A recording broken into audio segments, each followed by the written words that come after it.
Oke, bismillahirrahmanirrahim. Selamat pagi, Ibu. Assalamualaikum warahmatullahi wabarakatuh. Selamat pagi kembali. Waalaikumsalam warahmatullahi wabarakatuh. Ya, pertama-tama saya pribadi mungkin mengucapkan pada Ibu karena sudah menjadi guru praktis. Guru penggerak ya, Iya, karena itu melalui tes-tes yang begitu lumayan lah Bu ya, seperti itu. Nah, setelah Ibu lolos menjadi guru penggerak, tentunya mungkin ada motivasi atau tujuan lah selama 3 atau 6 bulan ini. Seperti apa itu, Bu? tujuan saya menjadi guru penggerak ya setelah dibekali itu jadi wawasan saya itu semakin luas. Itu. Yang kedua, keinginan. Nah, keinginan untuk membuat perubahan positif walaupun sedikit itu sudah sangat kuat gitu, Pak. Hmm. Mungkin itu sedikit gitu, tapi itu sudah sangat kuat dan ingin saya lakukan dengan segera gitu, Pak. Oh, jadi meskipun kita dapat sedikit materi langsung diimplementasikan, Nah, itu gitulah gitulah. betul, Pak. Iya. Ya, karena mungkin seperti ini ya, Bu. Kalau misalkan dapat materi sedikit langsung diimplementasikan, kita semakin semakin materinya semakin kuat ilmunya gitu kan. Iya, Karena mudah-mudahan seperti itu. Iya, harapan saya seperti itu, Pak. karena kan ada filosofi yang menyatakan bahwa belajar itu mengajar gitulah ya. Jadi Iya. mengajar itu sambil belajar seperti itu. Nah, Ibu mungkin kalau saya simpulkan Ibu tuh memang berkeinginan untuk menjadi guru penggerak yang menjadi guru sebagai salah satu guru prakarsa perubahan ya Bu ya, Iya, betul. di sekolahnya. Kalau saya lupa nih, kebetulan Ibu sekolah di mana nih? Saya belum ini. Saya guru di SMP Negeri 1 Sukaratu, Bapak, di Oh, Tasikmalaya. sekarang. Ada berapa orang Bu di sana yang menjadi guru penggerak? Kebetulan ada 2 orang. Ada 2 orang. Oke, kalau gitu. Nah, tadi kan tujuan Ibu berkeinginan ingin cepat ya, cepat mengimplementasikan meskipun ilmu itu sedikit. Nah, nanti ukuran keberhasilan Ibu menurut Ibu nanti dalam pelaksanaannya itu seperti apa nih, Bu? Ini, Pak, terutama dalam kegiatan kesiswaan, Pak, kegiatan kesiswaan kan selama ini yang mendominasi pelaksanaan kegiatan kesiswaan itu hanya wakase kesiswaan dan guru-guru. Setelah saya mendapatkan pencerahan dari para instruktur dan fasilitator, ternyata untuk melihat siswa menumbuhkan kemandirian, tanggung jawab gitu ya, gotong royong itu ternyata kita harus mempercayai siswa untuk mengelola sebuah kegiatan. Itu mungkin untuk kegiatan kesiswaan gitu, Pak. Ada lagi, Bu, mungkin selain itu? Eh, yang kedua ini dalam pembelajaran, Pak. Hmm. Jadi saya menginginkan di sekolah saya itu pembelajaran yang berdiferensiasi. Karena melihat latar belakang siswa ya, setelah melalui tes diagnosis itu mereka memiliki tipe belajar yang berbeda, kemudian apa bakat yang berbeda juga latar belakang kemampuan ekonomi yang berbeda juga, Pak. Itu. Ya, mungkin kalau saya simpulkan ukuran pembelajaran, ukuran keberhasilan Ibu itu adalah melaksanakan pembelajaran berdiferensiasi yang melaksanakan mungkin digabungkan dengan apa sih kontekstual gitu. Dia itu Iya, berorganisasi gitu ya iya, seperti itu. betul. Gitu. Oke, siap. Terima kasih Bu. Nah, sekarang bagaimana sih area pengembangannya Bu? Di area apa nih nanti Ibu akan mengembangkan dari Mungkin dua tadi? iya, mungkin yang pertama saya lakukan ya, nggak apa-apa terpisah Pak ya Ya, nggak prakteknya. apa-apa. Ya. Ya. Untuk kegiatan kesiswaan, karena saya kebetulan sebagai pembina pramuka, Hmm. jadi untuk kegiatan perkemahan masa tamu, saya akan mempercayakan siswa untuk membuat kepanitiaan sendiri, membuat jadwal, kemudian mengelola kegiatan dari awal sampai akhir. Itu, Pak. Jadi nge-manage sendiri gitu ya, Bu ya? Iya, iya, memanage Hmm. sendiri, mengajukan proposal sendiri, seperti itu. Hmm. Nah, Kemudian terus untuk pembelajaran, jalan. saya ingin minimal mulai dari diri saya ya. Saya Mhm. ingin memberi contoh kepada guru lain. Mengapa seperti itu? Karena ini berangkat dari keresahan, Pak. Jadi Mhm. kalau di sekolah saya itu guru itu mereka itu menganggap iya mah kelas orang seperti itu. Guru Mhm. mempunyai hak prerogatif anak mau dibagaimanakan. Nah itu. Jadi Mmm. sebelum saya memberikan sosialisasi kepada mereka gitu ya, melalui dukungan kepala sekolah dengan majukan proposal atau untuk IHT atau workshop, saya akan memberikan contoh dulu bagaimana pembelajaran berdiferensiasi pada mata pelajaran IPS yang saya lakukan. Gitu, seperti itu.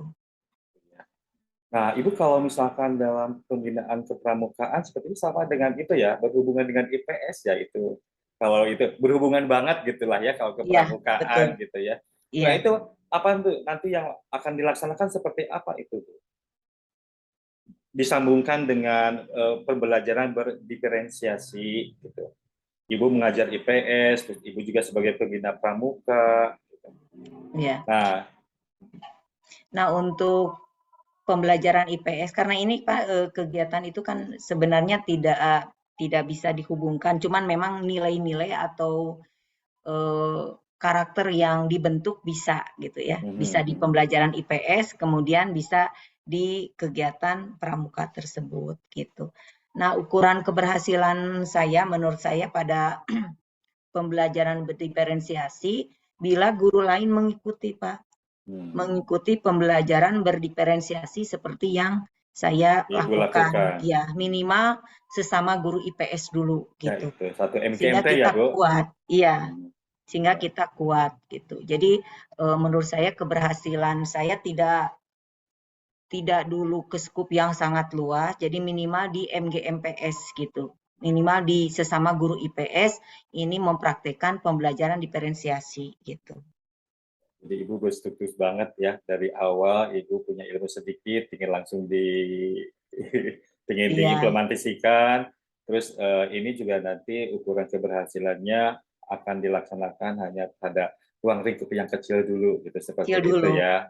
Iya, Sebagai nanti mudah-mudahan dengan mereka bersama-sama kan apa peer teaching ya Pak ya, ya istilahnya peer peer teaching, teaching. misalnya saya memberikan melakukan pembelajaran berdiferensiasi, kemudian mereka eh, menilai gitu, bukan menilai ya, Ya, ya merefleksi, bukan merefleksi apa istilahnya Pak ya, umpan balik, eh, melihat gitu ya, melihat. melihat kemudian nanti memberi feedback gitu. Hmm. Nah, jadi mudah-mudahan itu bisa selain memperbaiki pembelajaran saya, mereka juga tertarik dengan antusias siswa atau dengan reaksi siswa pada saat pembelajaran berdiferensiasi tersebut gitu. Itu Pak.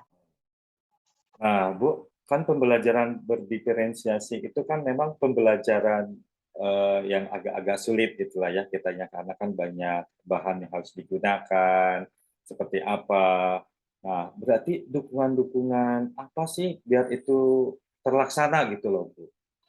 Iya, saya akan mencoba seperti ini apa ya. Pertama, saya melihat hasil tes diagnostik tipe belajar anak itu seperti apa. Misalnya ada yang auditori, ada yang visual, kemudian ada Visual, yang praktek. ya, Nah, bagaimana si tiga tipe tersebut itu bisa dikembangkan atau bisa belajar dengan baik, mencapai tujuan pembelajaran dengan baik. Makanya saya nanti mungkin kalau ada tiga tipe tersebut berarti oh saya harus menggunakan media pembelajaran yang bisa ketiga tipe itu ketiga tipe bisa. tersebut, misalnya Hmm, video, video pembelajaran atau ya, melihat orang ya, mempraktekkan apa gitu, ya, tutorial apa ya. seperti itu gitu, Jadi Pak. semua terakomodir ya, Bu ya, Iya, ketiga tipe gaya terakomodir. belajar itu ya. Iya. Oh gitu. Atau mungkin juga bisa dikelompokkan, Pak. Bisa dikelompokkan berdasarkan bakatnya. Ada anak yang Hmm. berbakat melukis, ada anak yang berbakat menulis, ada anak yang berbakat di bidang IT gitu. Oh, Jadi nanti gitu. disesuaikan gitu. Ya, betul, betul, Seperti betul, Bu. itu. Saya setuju sekali banget, Bu. Nah, sekarang bagaimana sih dukungan Ibu untuk mendesaminasi lah istilahnya untuk ke teman-teman MGMP itu apa dukungan dari siapa nih yang Ibu butuhkan? untuk menularkan ke kurikulum Merdeka ini gitu ke Ya, teman-teman itu. ya. Kalau di sekolah sudah jelas kepala sekolah itu sangat mendukung saya ya. Kemudian juga ada CGP lain yang mungkin nanti bisa bersama-sama gitu ya, bersama-sama untuk menggolkan target tersebut gitu, Pak. Kemudian yang ketiga, saya sudah tidak memiliki anak kecil, jadi saya bisa fokus gitu ya, fokus untuk mencapai tujuan saya gitu. Oh gitu Fasilitas ya. juga sangat lengkap di sekolah, labcomnya atau apapun, Hmm. kepala sekolah itu mendukung silahkan mau butuh apa. Saprasnya juga seperti itu. Oh iya, Itu terima kasih. seperti itu. Bagus banget tuh sekolah Ibu sudah mendukung sekali ya untuk Cuman mungkin pelaksanaan. yang perlu saya lengkapi itu adalah kemampuan diri saya. Misalnya kalau kita menggunakan pembelajaran yang menggunakan IT, nah itu Mhm. saya harus belajar banyak itu mungkin. Bisa Bu, sedikit-sedikit Bu, IT gampang lah Bu. Iya, Ya. iya. Oke, Alhamdulillah ada teman ya ada teman ya. Ada ya tim IT kan di teman di sekolah? Labcom, ya. Ya, di Tiga ya. Labcom dan ada yang megangnya. Jadi saya nanti Mhm. bisa belajar dari mereka gitu. Terima kasih Bu. Kalau saya simpulkan, wah ini tujuan Ibu tuh memang mulia sekali nih sebagai saya bahkan akan menjadikan contoh Ibu itu sebagai guru prakarsa perubahan gitu seperti itu. Nanti kapan-kapan saya main ke sekolah Ibu Iya, untuk studi silakan Pak. banding. Tapi nanti kalau saya sudah memiliki banyak contoh pembelajaran gitu ya Pak Oh, ya. Jadi nanti siap. Bapak tidak bosan menonton satu jenis pembelajaran saja, model pembelajaran saja gitu. Oke, siap Ibu. Terima kasih Ibu. Ibu terima kasih sekali atas ini obrolan-obrolan ini tujuan Ibu menjadi CGP dan ini juga akan menjadi pembelajaran buat saya sendiri. Gitu, Bu. Terima kasih atas komennya dan mau meluangkan waktu untuk mengobrol dengan saya. Terima Sama-sama kasih Pak. ya. Terima kasih Terima atas kasih. bimbingannya. Iya, Ya, terima kasih Bu. Kita baca hamdan bersama-sama. alhamdulillah ya Alhamdulillah. Rabbil alamin. Assalamualaikum warahmatullahi wabarakatuh. Waalaikumsalam warahmatullahi wabarakatuh.